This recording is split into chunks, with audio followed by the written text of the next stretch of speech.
Welcome, Gunrunner.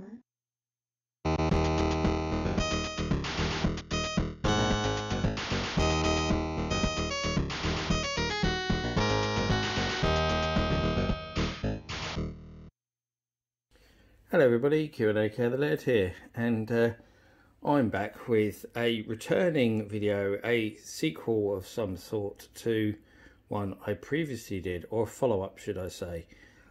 You may remember that I did a video looking at a few issues of Edge magazine that also showed some older issues against some newer issues, and talked about my nostalgia for the early days of the magazine, and then how it became quite stuck up and pompous, etc. And I won't go over all of that again. It would be pointless, because you can go and watch that video so you can catch up and give a bit more reference to the one that's following. So I'll put a link to that in the description and up in the top right hand corner right now for those who want to click it. But yes, we are going to be looking at some more issues of Edge magazine, because since then I managed to actually pick up a massive bundle of Edge magazines from somebody, and along with loads and loads and loads of other magazines which will be coming onto the channel in due course. Some really cool stuff coming up. It was a really good deal, an opportunity I couldn't turn down to get some classic mags I remember, all from around this same era as well, to give you a bit of a clue as to what could be coming. And yeah, so I've got loads of these, so I'm going to be splitting them into several videos, because I don't want it to be one long video, because people get bored of that. So we'll split them up and we'll do like a few issues in each episode. So in this first one, or second video should I say, we've got a couple of issues from 94, and we've got one from 95. That's the 95 issue that you can see there with the PlayStation on the cover. I suppose we should really look at them in order actually. So I'll just swap that over for October 1994, which doesn't have an issue number, I don't think. It just says, oh no, it does down there, it's because it's in a different place. So that's issue number 13 from October 1994. Obviously the UK magazine. There was an American version called Next Gen, which is basically the same thing. Lovely picture of Earthworm Jim on the cover, who can forget him. And obviously he's making a comeback soon, because they're doing a new Earthworm Jim game for the still upcoming in television Amico console, which has been delayed once again, I hear. So there we go. Let's have a look at what's in this one then. Move that over a bit. So I've tried to find a way to stand the magazine up using my laptop, because doing these videos is always really difficult. I always used to use my laptop to do them as a kind of stand, because it actually works really well. So I'm going to go back to that, because I think it does work better than me trying to hold the magazine up. So we'll just have a flick through like we usually do with these, and see if I can stand it up a little bit more. There we go. Make it a little bit clearer. So we'll go through them like I usually do, and I'll just talk about some of my memories of what's in the contents. There's our contents page. All sorts of stuff there. So it starts talking about the upcoming PlayStation, which is still hadn't been released, of course, at this point. So they're talking about that, showing you some more games. Sega on track with the Saturn, because obviously the Saturn was coming as well. Very exciting time in gaming, really. All these new consoles out of 3DO and Jaguar and stuff coming along, and then the PlayStation and the Saturn on the horizon. So there's some early pictures of Daytona, Virtua Fighter, Clockwork Knight, Model 2, Sega's Second Wave, some new arcade games as well.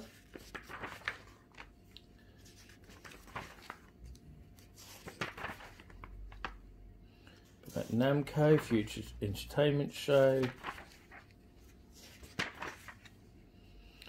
The old letters pages. There's always quite some good stuff in there. And in these letter pages, there's actually a letter from Daryl Steele, which I must actually show to him as well, because I think he'll dig it. Who's a friend of mine now, but he was, of course, marketing manager for Atari UK, and it basically talks about how Edge printed inaccuracies in an article they ran on the Jaguar CD European press conference. So he's a bit annoyed about Edge getting things wrong, basically. They didn't seem to like the Jaguar very much, and that was evident in the way they covered it. And obviously they told a few porcupines about it that Daryl Steele was very unhappy about. And it's quite cool that Daryl Steele often used to write into magazines, because Ultimate Future Games he quite often used to write into as well, to tell them that they got stuff wrong in there as well, because they could be very biased against Atari in there as well. They were quite bad, and they have actually issued an apology to Daryl there, which I'm sure he'll dig when I show him. So then we've got pre-screen reviews, Metal Jacket, PlayStation. So obviously they're starting to review PlayStation, or starting to show lots of PlayStation games. The Japanese release happening around this time, I believe. World Cup Golf.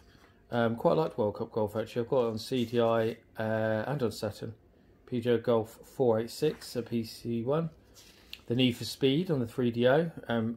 Obviously the very first Need for Speed game. And easily one of the most technically impressive games on the 3DO. Actually, a really good game. I've got the Saturn version, but most people regard the original 3DO version as the best actually. Little Big Adventure. Rayman, so there we go, a bit of Jaguar for us, a very early preview of that. It's just one page. Yep. But yeah, it's still cool to see Rayman, because it was a while coming yet after this, but yeah, amazing game. Beautiful game, and the Jag version is of course the best, because it has stuff that aren't on the other versions, and it also has more colours on the screen as well.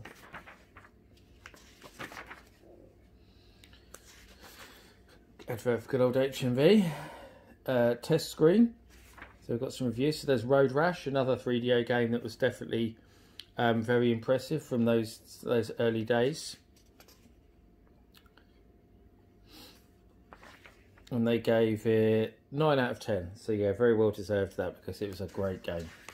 I remember playing that a lot when I was working at Game. In fact, I think I would have been working at Game at this. Yeah, I would have. October. Yeah, I would have been working there. So that this came out when I was working for Game, and I remember having it on the 3DO we had in store for people to play on, and yeah, it going down really well. I remember playing a lot of it myself when the shop was quiet. Really liked it. I was a big fan of the Road Rash games in the Mega Drive, so I knew I was going to like it anyway. Earthworm Jim, speaking of Mega Drive. So there we go. And what did they give it? 7. Quite surprising, considering most magazines were giving it, you know, top marks, 90 odd %, or you know, 9 out of 10 sort of things. Most mags were still doing percentages then actually, so I think Edge were one of the few that weren't, that moved on to the out of 10, which seems to be preferred nowadays. A lot of people use out of 10 now, out of 5. Alone in the Dark, which version was that? PC? No, 3DO. There we go, 7 out of 10. TIE Fighter advert. Star Control 2 advert for 3DO. Mortal Kombat 2 SNES and Mega Drive, 8 out of 10. Ultimate Future Games advert, may have some of them coming up. Well, I will have some of them coming up, might as well spoil it. Burning Soldier 3DO, 2 out of 10. They really hated that then. They're retro throwbacks, which they always did. They've got Impossible Mission, the Commodore 64 version, to be a specific classic game. Advert for Calculus. And actually the funny thing was, I was saying about I was working at Game at the point when this magazine came out. I was working at the Game in Hemel Hempstead, and a Calculus opened absolutely dead opposite, which it mentions here. That new Calculus stores opening soon in Hemel Hempstead, Maidenhead in Manchester. It was actually open then, I'm sure it was, because I bought quite a few Jaguar games in that calculus. I used to, which really annoyed my boss, but if we didn't have the games in stock ourselves, I would go elsewhere to buy them if I wanted them. So yes, so I bought a few from calculus, literally got my wages and went over the road and spent it there.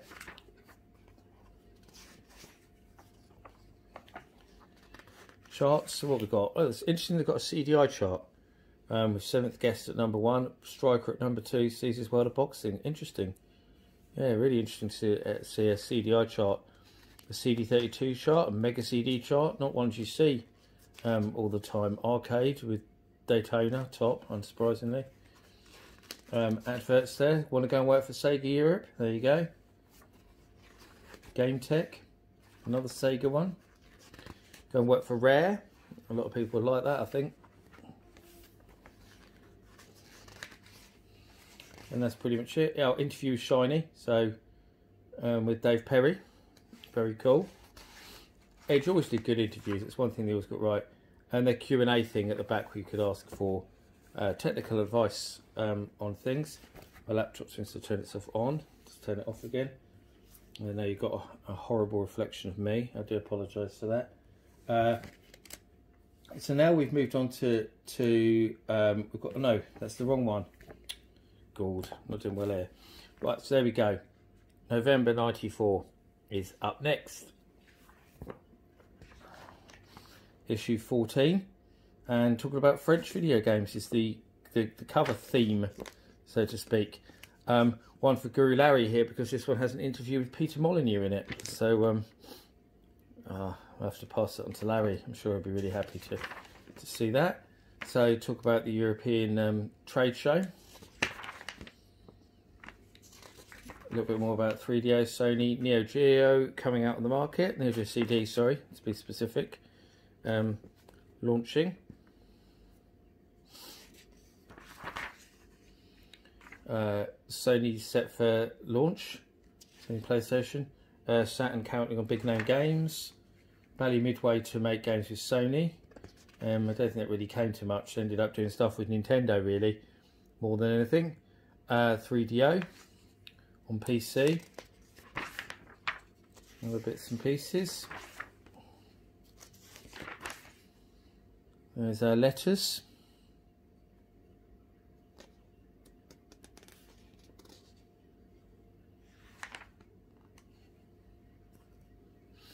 Funnily enough, I just saw on there the letters, just caught my eye as I turned the page. A letter from Thomas Holzer, which is funny because I used to speak to him quite a lot on Atari age back in the day. I think he was on Jaguar Sector 2 as well, talking a bit about Atari and stuff there. That's interesting to see, someone I actually kind of know in the letters pages. So pre-screen, Ridge Racer on PlayStation, obviously a really big game that really helped sell a lot of PlayStations because it looked so superior to Daytona USA on the Saturn, which had a multitude of issues.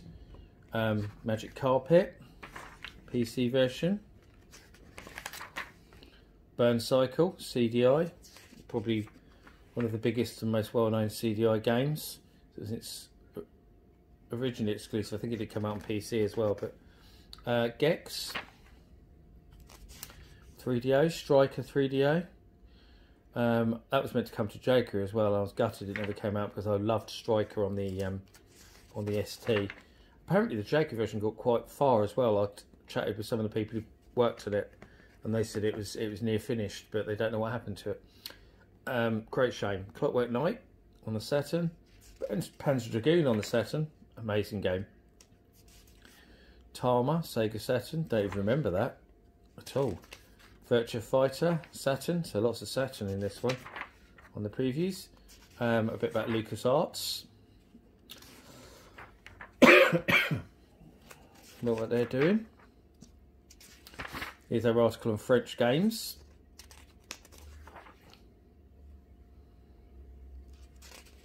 A nice advert for Silica Shop at Debenhams. Jaguar, I bought my not my Jaguar, I got my Jaguar from Telegames, but my Jaguar CD came from Silica, and I bought a lot of games from them as well, a hell of a lot. So Cryo Interactive.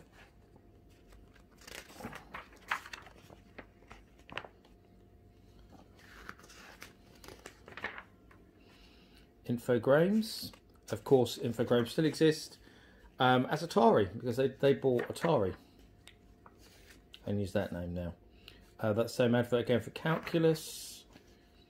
Doom 2 Hell on Earth for PC. So they gave that 9 out of 10. Not surprised to see that at all. I'm going mad on that. Inferno PC. 8 out of 10. Alien vs Predator on the Jaguar. Get in. Obviously, one of the best games on the Jaguar, no doubt. System exclusive. When it came out, it was very much pushed, as you know, a lot of people were saying this is the reason to go out and buy a Jaguar. Very much was. But Edge were absolute gimps and gave it 4 out of 10. And if you actually read their review, it doesn't really make a lot of sense, because it seems like they didn't really know what the game's about, because they constantly kept comparing it to Doom throughout the review, even though it's really not that much like Doom at all. Especially if you play as a Colonial Marine, it's a bit like Doom. But if you play as the Alien or the Predator, it's nothing like Doom. So they just gave it 2 pages, and it was an absolute car crash of a review. That lots of Jaguar people have talked about that review and how terrible it was, and how wrong they got it. Yeah, really showed their bias there, their anti-Atari bias there. Bionic Commandos, they seem to have added an S onto the end of the game there for some reason. In the retro view, but classic game. I always liked Bionic Commando. I played a lot of the ST version. There's our charts. Still 7th guess, top of the CDI chart. See, doesn't look much different actually. Edge's Most Wanted, Daytona USA and the Saturn. Need for Speed 3DO is #1 though, apparently. Interesting. Usual developer adverts. Go and work for EA. Go and work for Ocean Software. Must have been about around the time they got taken over by Infogrames actually. Audience of Peter Molyneux.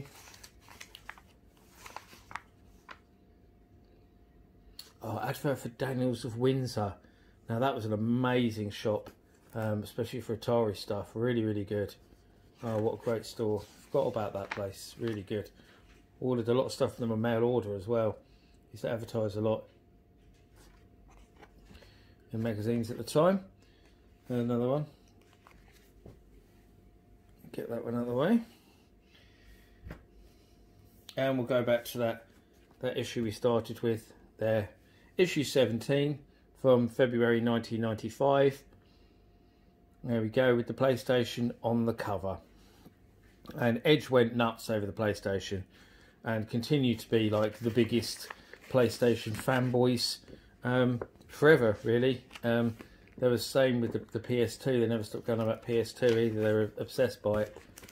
I would imagine there was some nice brown envelopes being passed around for their evangelistic promotion of Sony's products. To be honest, Sega and Sony sell the dream.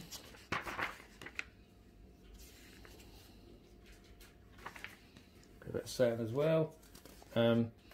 Nintendo pins hopes from Virtual Boy. Yeah, we all know how that turned out, don't we? Beginning of the end for video CD.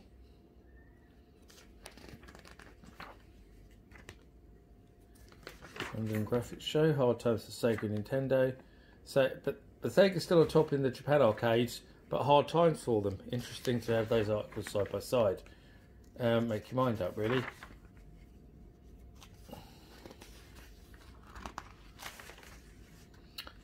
Just saw this, that they're based in Somerton. Edge Subscriptions, Future Publishing, Somerton.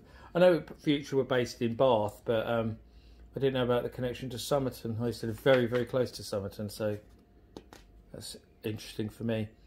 It's only a very small town as well. There's our letters. As usual, just having a quick flick through to see if there's anyone I mention. Not mention, anyone I know even, sorry, since I spotted a few in previous issues. So pre-screen, Battle Arena Toshinden, One of the games that Sony really hyped and showed a lot of in advertising.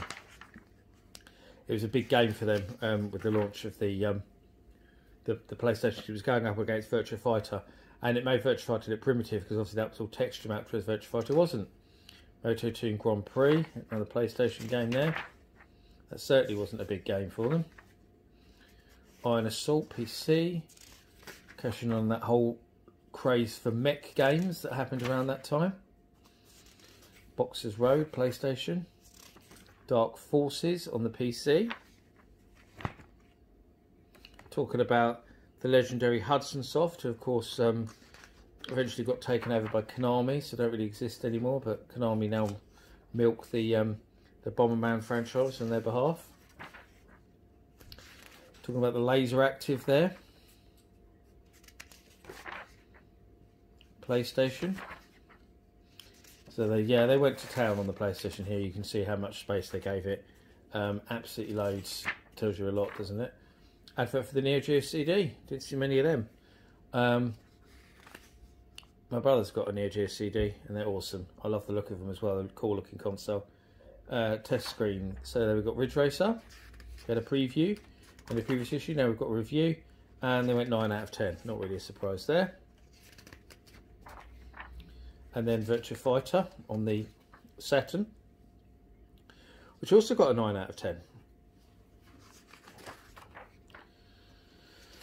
Transport Tycoon. I lost a lot of time playing that when I first got a PC. It was already quite old by then as well, I think. But yeah, I played a lot of Transport Tycoon. A hell of a lot of it. 8 out of 10. Rise of the Robots, 2 out of 10.